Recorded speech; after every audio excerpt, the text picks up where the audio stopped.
Nan's Tretyakov, a girl with red lips and a blue face hanging against embossed wallpaper, the cabinet of collected snow globes, 3 carved wooden African figurines, until his eyes reach Grandad slouched in his armchair. His face is mottled with dark patches of skin, and his eyes are red and wet, making him look both sad and angry at the same time. He used to be different. He used to be distinguished and sort of proud. Always had time to teach Jamie new things.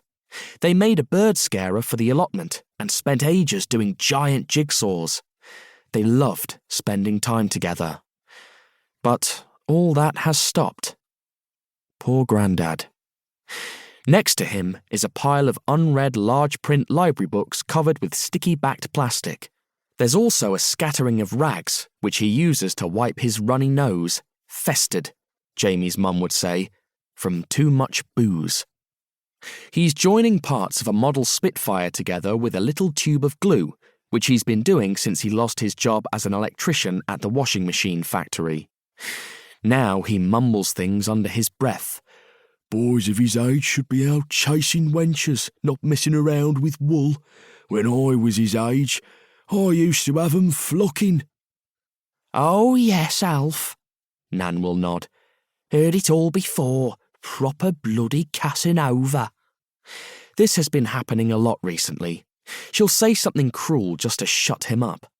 The other day, he'd been moaning about his waterworks playing up, and she told him that if he didn't stop dribbling on the bathroom carpet, she would cut it off while he was asleep.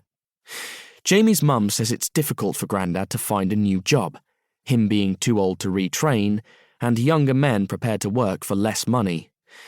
These men know about computers and stuff, which Grandad does not. His mum says Grandad is depressed. Jamie hasn't a clue what that means. Grandad puts his glue down and looks at Jamie. Then he looks at the knitting with an unhappy, disapproving sneer, shakes his head and turns back to his model without saying a word. Why is he being like this? Jamie tries not to dwell on it.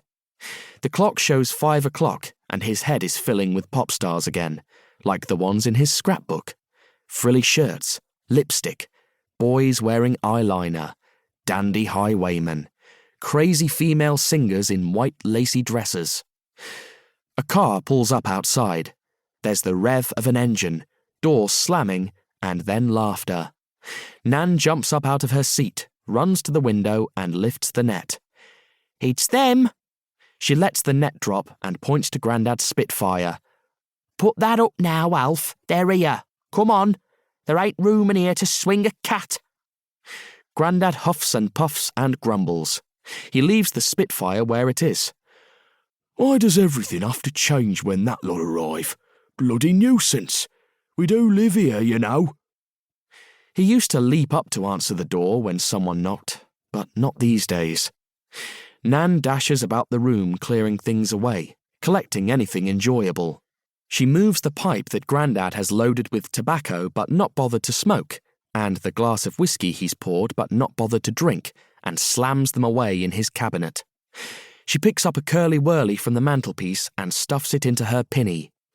Arms full, she points at Grandad's bag of pork scratchings until he stuffs them, reluctantly, into his pocket.